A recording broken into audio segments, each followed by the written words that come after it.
Xin chào, đây là lời giới thiệu dành cho những anh em lần đầu tiên đến với GiveUp. Recap là một series mà chúng tôi sẽ tổng hợp những thông tin thú vị nhất trong tuần vừa qua, đồng thời cung cấp cho các bạn những cái bình luận và thông tin bên lề giá trị. Các bạn sẽ có thể khó có 100 phút để đọc thông tin về xe hơi trong một tuần, nhưng 10 phút thì với tôi là điều dễ dàng. Đó là lý do vì sao mà Recap ra đời. Và chúng ta sẽ đến với thông tin đầu tiên ngay bây giờ.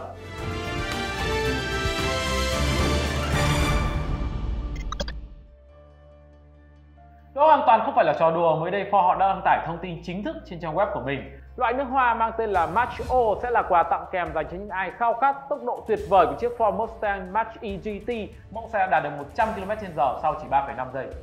Việc ưa thích những mùi nước hoa độc lạ thì không phải là hiếm gặp, nhưng tôi chưa thể tưởng tượng ra nước hoa mà lấy cảm hứng từ mùi xăng xe sẽ như thế nào. Vì rõ ràng mùi xăng xe sống là một thứ khá khó chịu với hầu hết chúng ta. Để minh chứng cho lý tưởng của mình thì Ford cho rằng theo thống kê của họ có tới gần 70% khách hàng sẽ nhớ đến cái mùi xăng ở một mức độ nào đó khi chuyển sang sử dụng một xe điện hoàn toàn. Và rõ ràng mùi xăng thì sẽ không thể là mùi duy nhất xuất hiện ở trong loại dung dịch kỳ lạ này, mà Ford sẽ tổng hợp thêm nhiều cái mùi thơm hấp dẫn khác. Được tặng thêm một chai nước hoa độc lạ không rõ là có khiến các chủ xe trở nên quyến rũ hơn không, nhưng về giá bán thì rõ ràng họ đã khẳng định được vị thế của mình trong mắt phụ nữ. 60.000 đô không phải là một con số nhỏ ở thị trường Mỹ, và mức giá khởi điểm của mẫu xe này còn đắt hơn cả GLE. Và chiếc Mach-E GT đây được coi là phiên bản cao cấp nhất của chiếc SUV chạy điện với 480 mã lực và 860 Nm mô men xoắn. Và mặc dù vẫn có một cái logo ngựa rất nổi tiếng ở đầu xe, nhưng rất nhiều người cho rằng chiếc Mustang Mach-E GT đã mất đi cái chất ngông và bụi bặm của phong cách Mustang vốn được định hình từ rất lâu rồi.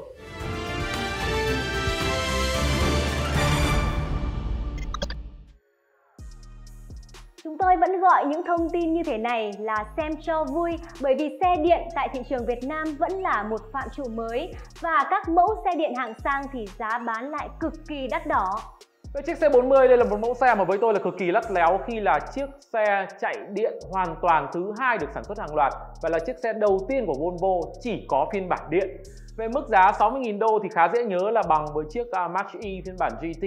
Đồng thời đây cũng là mức giá bán mà cao hơn mức giá khởi điểm của chiếc GLE ở thị trường Mỹ. Với con số 40 thì các bạn có thể dễ dàng nhớ về chiếc xe này, đó là chiếc xe tương đồng với chiếc XC40, tức là một chiếc crossover cỡ dưới mức nhỏ. Volvo C40 sẽ có hệ điều hành dựa trên nền tảng Android với các ứng dụng mặc định của Google như là Google Maps kèm khả năng cập nhật không dây. Em nghĩ là sẽ có rất là nhiều người đặt câu hỏi ở đây.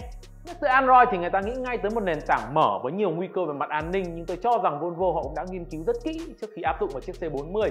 Về riêng mẫu C40, đây có thể coi là mẫu xe khởi đầu cho kế hoạch loại bỏ hoàn toàn động cơ đốt trong vào năm 2030 của Volvo. Tức là từ sau năm 2030 các bạn sẽ không thể nào mua được một chiếc Volvo hoàn toàn mới mà có động cơ dầu hoặc động cơ xăng. Anh là một trong những quốc gia rất kiên quyết trong việc loại bỏ động cơ đốt trong, với lệnh cấm bán xe mới sử dụng động cơ này từ năm 2035, và các quốc gia khác ở châu Âu thì cũng đang có các hành động tương tự.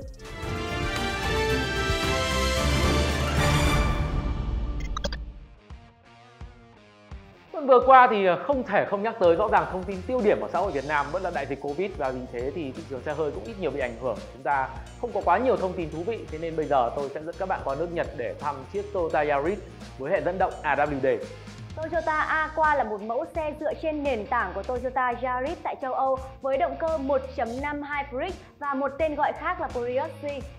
Là một mẫu xe dành riêng cho thị trường Nhật Bản nơi có rất nhiều biến động địa chất, thế nên Toyota Aqua cũng có một tính năng khẩn cấp rất thú vị, đó là có thể dẫn điện từ trong xe ra để sử dụng như bình thường với một dòng là 100V và 1500W. Bên cạnh đó, đây là một mẫu xe có tùy chọn AWD rồi tiêu hao chưa tới 2,8 lít cho 100 km, kèm theo một ngoại hình rất mượt mà thú vị, cũng là điều khiến cho tôi rất thích thú với mẫu xe này. Nhật Bản thì mặc dù chỉ là một đất nước thôi, nhưng với tôi họ dường như là tồn tại với tư cách một hành tinh song song vậy. Có rất nhiều thứ các bạn sẽ thấy ở Nhật Bản nhưng khó thấy ở nơi khác, và Toyota Aqua có thể là một ví dụ tiếp theo. Mức giá khoảng 18.000 đô ở Nhật Bản không phải là một con số quá khủng khiếp, tuy nhiên để nhập về Việt Nam thì chắc chắn chủ nhân của nó phải là một người cực kỳ hâm mộ Toyota.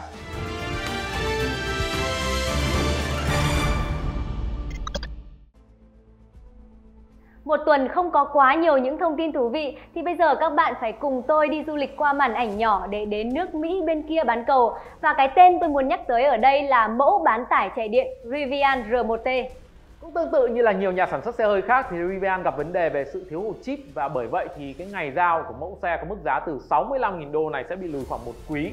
Về R1T, đây là mẫu bán tải chạy điện khá thú vị với 4 động cơ đạt được 100 km/h sau chỉ 3 giây, khả năng quay tại chỗ như một chiếc xe tăng và rất nhiều tính năng thú vị khác nữa. Những con số đáng nể khác của chiếc Rivian R1T đó là bảo hành động cơ điện và pin lên tới 28 vạn km. Đồng thời thì khách hàng mua chiếc xe này cũng có thể trả lại xe sau khoảng 1.600 km nếu các bạn cảm thấy không hài lòng. Phiên bản SUV của chiếc R1T mang tên R1S sẽ được giới thiệu ra sau. Còn tại thời điểm hiện tại, rõ ràng đối thủ của chiếc Rivian R1T sẽ là Tesla Cybertruck.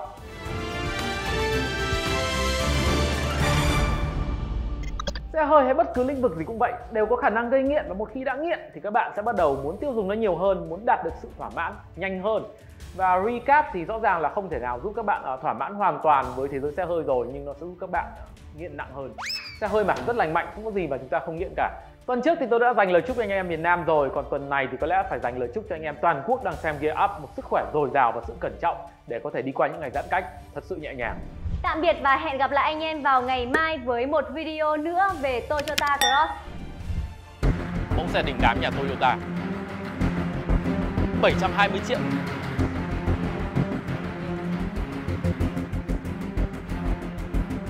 Toyota Cross phiên bản 1.8G